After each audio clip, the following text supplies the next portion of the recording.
Bismillahirrahmanirrahim. Assalamualaikum warahmatullahi wabarakatuh. Perkenalkan, tak kenal maka tak sayang, walaupun sudah kenal belum tentu sayang. Nama saya Muhammad Hasbi dengan NIM 230101070731 dari jurusan PGMI UIN Antasari Banjarmasin. Yang dimana maksud dari video ini adalah menjelaskan tentang bagaimana runtutan sistematika adat nikah pada suku Banjar, yang dimana terjadi menjadi 3 fase. Yang pertama adalah pranikah, terus saat nikah, dan juga pasca nikah. Untuk itu, let's check it out, enjoy this video. Masuk pada fase yang pertama, yaitu fase pranikah, teman-teman. Yang pertama kita sudah sering mendengar tentang basus suluh. Basus suluh atau menyelidiki itu bukan spy atau kita memata-matai orang, memata-matai pihak wanita, bukan. Tetapi mencari informasi, menggali informasi dari pihak laki-laki dengan cara sebisanya tidak diketahui oleh pihak perempuan, karena agar tidak terjadi suatu kesalahpahaman atau kayak gimana, ataupun merasa tidak enak segala macam. Jadi pendekatannya itu lebih underground, lebih bawah tanah. Jadi yang ditanyain bukan dari keluarga, pihak mempelai perempuan atau segala macam, melainkan kayak teman, lebih kayak tetangga segala macam. Jadi ini memiliki benang merah, memiliki benang hijaunya juga, yang saling berkaitan dengan nilai Islamnya. Dan di nilai Islam itu kita tahu dengan konsep ta'aruf atau juga konsep istikharah segala macam, kayak gitu. Terus ada yang kedua adalah betatakunan. Kalau sudah betatakunan, ini merupakan fase setelahnya basus suluh. Lebih dalam lagi ke keluarga mempelai perempuan, menakuni, bertanya tentang apakah sudah punya orang yang dilamar, apakah sudah terikat segala macam. Dan memang di Islam pun juga menekankan hal yang seperti itu, transparan dalam pernikahan. Apakah sudah pernah kawin, apakah sudah memiliki ikatan dengan orang lain, seperti itu. Terus yang ketiga adalah berdatang, teman-teman, atau melamar ibaratnya. Jadi pihak laki-laki itu datang memang resmi untuk melamar dengan musyawarah, dengan etika yang baik, dengan akhlak yang baik juga, membahas tentang nantinya mau apa enggak, terus kalau mau jujurannya berapa segala macam, dan rencana-rencana atau planning-planning yang akan dilakukan pada hari pernikahan. Dan ini juga berkesinambungan dengan nilai Islam, yaitu khitbah atau lamaran, teman-teman. Nah, seperti itu. Terus yang keempat adalah bapayuan atau bepatut jujuran, yang dimana ini memang sudah pada tahap ACC sama ACC. Terus menentukan maharnya seberapa, jujurannya berapa. Kalau bahasa Banjar udah fix banget pengen nikah sama nikah. Dan juga ini memang sejalan juga dengan nilai Islam. Pada dasarnya menunjukkan bahwasanya laki-laki itu memiliki kesungguhan untuk meminang atau menikahi sang mempelai perempuan tersebut. Terus ada ma'ater jujuran atau petalian atau tunangan. Sudah ACC semuanya, sudah segala macam. Ya, tinggal proses penyerahan seserahannya aja. Kayak berupa apa yang mempelai perempuan butuhkan, kayak makanan, kelapa, gula merah, terus simbol-simbol ketulusan lainnya, kesuburan, kehidupan bersama segala macam. Itu pada fase pranikah di ma'atar jujuran. Terus ada bapingit, bersimpan diri. Ini sama konsepnya seperti di daerah-daerah lain, yang dimana ketika sudah tunangan itu nggak diharuskan buat ketemu satu sama lain atau menjaga satu sama lain. Kalau bahasa Islamnya itu ada ifah. Nah, jadi saling menjaga kehormatan masing-masing agar tidak terjadinya sesuatu hal yang tidak diinginkan, atau bahkan terjadi zina antara mempelai perempuan atau mempelai laki-lakinya sebelum akad segala macam. Dan yang terakhir adalah berpacar, teman-teman, atau beinai.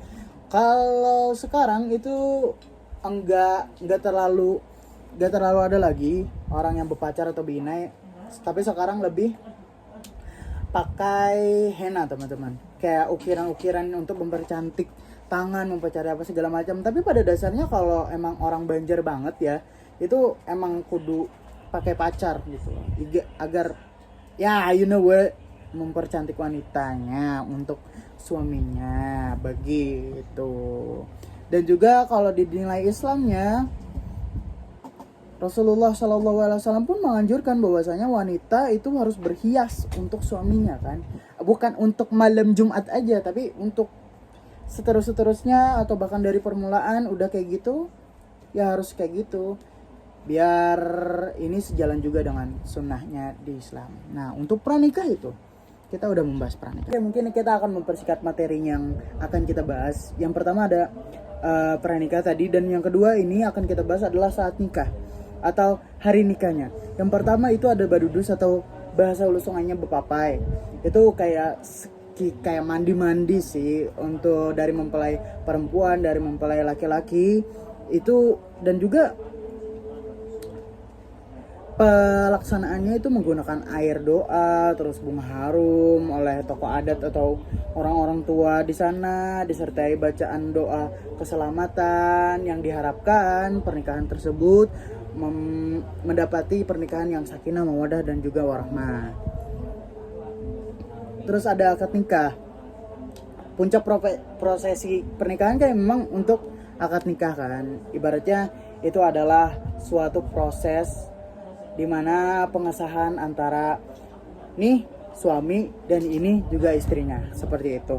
Terus ada batamat atau bahasa Indonesianya adalah khatam Al-Quran gitu. Jadi pengantin dari perempuan ataupun dari laki-laki itu menghatamkan Al-Quran 30 juz sebelum bersanding. Kalau di sini itu biasanya mengundang guru-guru terakhir, guru ngaji terakhir gitu loh, agar ini bener nggak, ini benar-benar khatam nggak gitu. Terus ada ma'arak pengantin, opsional sih sebenarnya. Ini pengantin diarak dari rumah pria ke rumah wanita diiringi hadrah atau kesenian lokal. Kenapa opsional? Karena mungkin aja mempelai wanita dengan mempelai laki-laki itu jauh jarak rumahnya. Kalau itu bisa aja nggak diarak. Tapi kalau semisal deket-deket aja atau satu kampung, itu sangat dianjurkan untuk diarak. Kenapa? Karena mengandung nilai sosial di sana, silaturahmi. Selaku juga memperkenalkan nih, inilah pasangan baru loh. Ini suami istri yang baru di masyarakat loh. Nah, selama nggak bercampur dengan maksiat atau ada hal-hal yang memperburuk atau mencederai syariat Islam, maka sangat-sangat dibolehkan dalam Islam.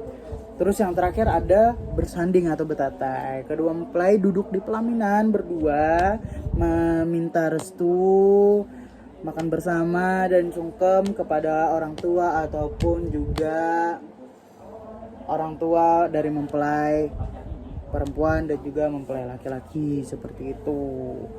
Terus yang terakhir adalah pasca nikah teman-teman. Mungkin akan saya jelaskan dua aja, yaitu bilangan atau berkunjung balik. Pasangan yang berkunjung ke keluarga besar membawa kue hadiah sebagai tanda syukur dan silaturahmi, yang dimana mungkin aja ada keluarga-keluarga yang gak datang di acara nikahnya, di acara kawinannya. Jadi silaturahmilah keluarga kecil yang baru ini, begitu. Terus ada penjagaan pengantin. Malam hiburan keluarga menjaga pengantin dengan musik tradisional madihin. Ada panting kalau japin. Kalau di hulu sungai itu hiburannya adalah lomba domino atau lomba gaplek gitu. Jadi kayak mempererat situasi masyarakat di sana, mempererat solidaritas, mempererat silaturahmi. Nah, masuk pada refleksi atau benang merah dari sistematika pernikahan suku adat Banjar, yang dimana emang emang padat banget, emang banyak banget susunannya.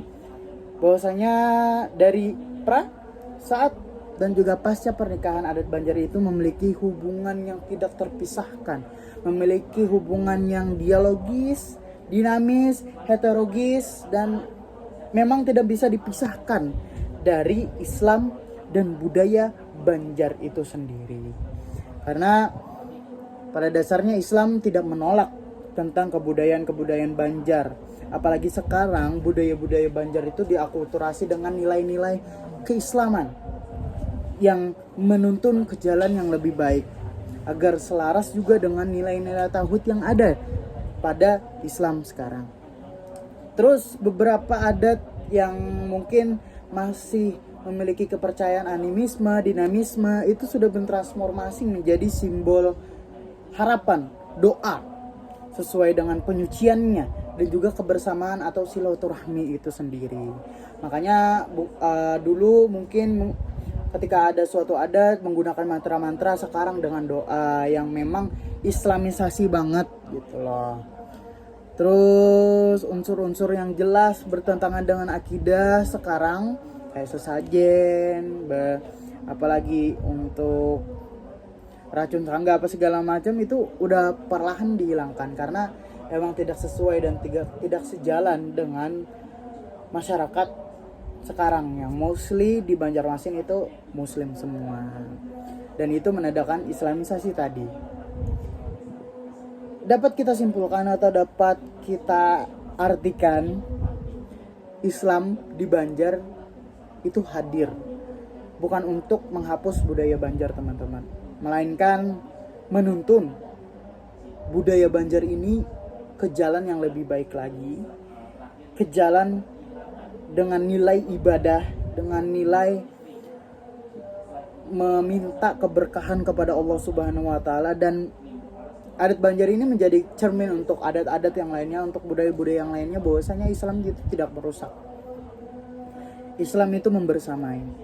Islam itu memberikan tuntunan dan budaya itu sebagai keindahannya. Mungkin itu saja refleksi atau benang merah yang dapat kita ambil dalam adat nikah dan juga nilai-nilai Islam di budaya Banjar ini. Wabillahi taufiq wal hidayah. Memang banyak kesalahan yang saya perbuat, tapi mohon dimaafkan karena saya bukan Tuhan yang memiliki segala kebenaran. Wabillahi taufiq wal hidayah. Ihdinas siratal mustaqim. Assalamualaikum warahmatullahi wabarakatuh.